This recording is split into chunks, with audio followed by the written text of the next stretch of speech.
हाय, मैं हूं सौरभ देवल और इस वीडियो में लेके आया हूं भौतिक विज्ञान पाठ 1 से प्रकाश का परावर्तन और अपवर्तन से कुछ क्वेश्चन। जो फोकस दूरी ज्ञात करना, जो आपका जो है वक्रता त्रिज्या वगैरह ज्ञात करने के लिए जो आप लोग क्वेश्चन आते हैं, बहुविकल्पी में भी आ जाते हैं और वैसे भी आ जाते हैं, तो इन्हें कैसे हल होंगे बात करते हैं इनके बारे में। तो पहला क्वेश्चन है आपका, एक अवतल दर्पण की वक्रता त्रिज्या 30 सेंटीमीटर है। कोई एक अवतल दर्पण है और उसकी वक्रता जो त्रिज्या है वो 30 सेंटीमीटर है। तो इस दर्पण की फोकस दूरी ज्ञात करनी है। इस टाइप का क्वेश्चन जो है बहुविकल्पी में बहुत ज़्यादा मिलता है और हमने बहुविकल्पी क्वेश्चन कराए भी हैं इसके। तो वैसे और बता दें, इसके अलावा हम फोकस दूरी, जो वस्तु की दूरी और प्रतिबिंब की दूरी ज्ञात करने के भी क्वेश्चन लगवाएंगे, तो इसे एक बार बता देते हैं पहले। तो क्या है, एक अवतल दर्पण की वक्रता त्रिज्या दे रखी है 30 सेंटीमीटर। तो वक्रता त्रिज्या को हम किससे लिखते हैं? R से लिखते हैं। और कितनी दे रखी है? 30 सेंटीमीटर दे रखी है। ठीक है, तो वक्रता त्रिज्या क्या होती है? दर्पण के ध्रुव से वक्रता केंद्र तक की दूरी वक्रता त्रिज्या कहलाती है। कितनी है? 30 सेंटीमीटर। ठीक है, तो हमें क्या ज्ञात करना है? फोकस दूरी ज्ञात करनी है। तो आप लोगों को वक्रता त्रिज्या और फोकस दूरी का जो संबंध वाला फार्मूला पता ही होगा। क्या होता है? F बराबर R/2, ये फार्मूला होता है। तो यहाँ पे R का मान कितना है? R का मान है 30/2। 2 से काटा कितना आ गया? 15। तो यहाँ पे 15 सेंटीमीटर क्या आ गया? फोकस दूरी। तो F का मान जो होता है, जो अवतल दर्पण होता है, अवतल दर्पण के लिए फोकस दूरी का मान जो होता है वो ऋणात्मक होता है। चाहे तो आप ऐसे भी लिख सकते हो, ऋणात्मक वैल्यू अगर दे रखी हो उसमें, तो आप ऋणात्मक वाला ही जो है ऑप्शन लगाएं, क्योंकि वहाँ पे क्या होता है, अवतल दर्पण होता है, उसके लिए फोकस दूरी कैसी होती है? माइनस की होती है। तो इस तरीके से ये क्वेश्चन, छोटा सा क्वेश्चन था, वो सॉल्व हुआ कैसे कि आपका एक अवतल दर्पण था, उसकी वक्रता त्रिज्या 30 सेंटीमीटर दे रखी थी, हमें क्या ज्ञात करना था? फोकस दूरी ज्ञात करनी थी। तो फार्मूला है आपका F बराबर R/2। तो वही R का मान 30 है और 2 से भाग किया, 15 सेंटीमीटर आ गया। इसी क्वेश्चन में अगर हम थोड़ा सा चेंज कर दें और क्या कर दें,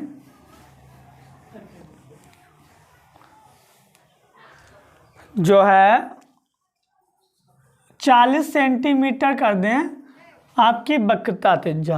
आप फोकस दूरी ज्ञात करने को हो तो वही आपका फार्मूला लगेगा। अब देखो क्या है, एक अवतल दर्पण है, उसकी जो वक्रता त्रिज्या 40 सेंटीमीटर है, इस दर्पण की फोकस दूरी ज्ञात करनी है। तो वही R बराबर कितना हो गया? 40 सेंटीमीटर। और हमें ज्ञात क्या करना है? हमें ज्ञात F करना है।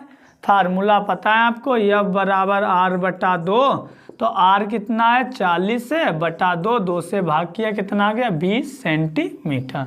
और F का मान कैसा रहेगा? माइनस का रहेगा।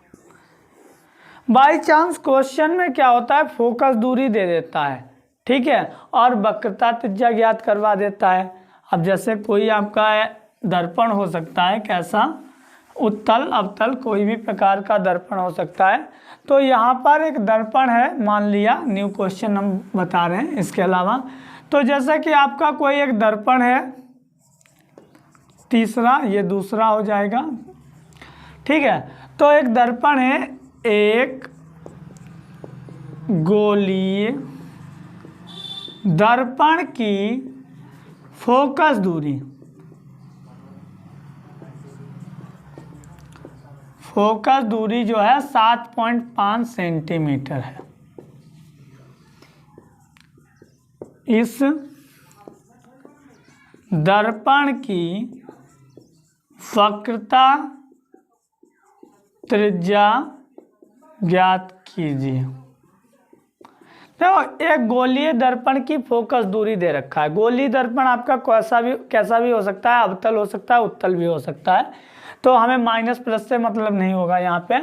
तो यहाँ पे फोकस दूरी दे रखी है, कितनी है? F कितना है? 7.5 सेंटीमीटर। तो हम पर क्या पूछ रहा है, कह रहा है कि वक्रता त्रिज्या ज्ञात कीजिए। अभी हमें वक्रता त्रिज्या दे रखी थी, फोकस दूरी ज्ञात कर रहा था, करने को कह रहा था क्वेश्चन, और अब हमें फोकस दूरी दे रखी है, वक्रता त्रिज्या ज्ञात करनी है। तो फार्मूला पता है F बराबर R बटा 2। तो यहाँ पे क्या है, हमें तो R की वैल्यू निकालनी है, तो ये F जो है 2 जो है वो F से गुणा हो जाएगी, तो ये आपका हो जाएगा 2F बराबर R। ठीक है, तो आपका जो R बराबर आ जाएगा फार्मूला 2F। अब 2 ऐसे ही रहा, F का मान क्या है 7.5। अब 7.5 की 2 से गुणा करा दो तो क्या आ जाएगा, 5 दूनी 10 पॉइंट, 7 दूनी 14 और 1 हासिल वाला 15। पॉइंट के बाद जो 0 लगा होता है उससे कोई फ़ायदा नहीं, खाली 15 लिख सकते हैं सेंटीमीटर। तो आपका जो गोलीय दर्पण है उसकी जो वक्रता त्रिज्या होगी वो कितनी होगी, 15 सेंटीमीटर, जिसकी फोकस दूरी कितनी है 7.5 है। तो इस टाइप से क्वेश्चन आपके बहुविकल्पी में भी आते हैं, अब वैसे भी आप लोगों को आने चाहिए। तो हमने कैसे सॉल्व होंगे वो बता दिया है, आप लोग इसे अच्छे से तैयार कर ले। अगले वीडियो में आप लोगों को 1/F बराबर 1/V प्लस 1/U वाले इस फार्मूले से, फोकस दूरी के फार्मूले से आप लोगों को कुछ जो है क्वेश्चन मिल जाएंगे। Thank you.